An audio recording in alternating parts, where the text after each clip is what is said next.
आपापल्या परीने ते अर्थाच महाराज व्यापकत्व त्या ठिकाणी प्रगट करतात, म्हणून त्याला अर्थज्ञ म्हणतात. जे शब्दाने आपला मोठेपणा प्रगट करत असतो ते शब्दज्ञ.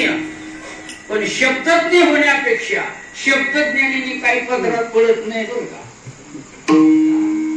अर्थज्ञानाने काही पडेल सांगता येत नाही. पण काही अशी माणसं आहे नागबाबासारखी ती भावज्ञ आहेत.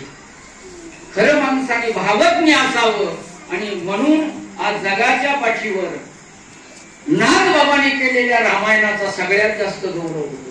का तर ती भावाज्ञ रामायण आहे. असं रामायणाचा या ठिकाणी चालू असलेलं एक महान प्रयोजन आहे. आणि असा लाभ जीवनामध्ये 83,99,999 जणीला सुद्धा मिळाला नाही.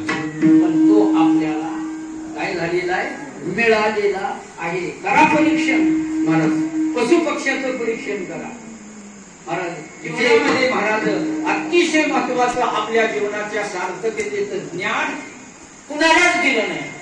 बाकी सगळं बरोबर दिले असं सांगतात.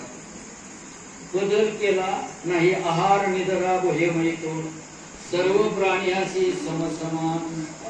सगळ्याला सारखं वाटलं पण एकच ज्ञान आपल्याला दिलंय ते कुणालाच कधीच मिळालं नाही. ते कोणतं? दुसरं नाही बरं का, दुसरं नाही. याची टोपी द्याला, त्याची टोपी द्याला, सगळ्याच्या टोप्या आपल्याला. असं ज्ञान दिलं नाही. कोणतं ज्ञान दिलंय? हे चाल दिलंय ना, ते भजनाचं ज्ञान.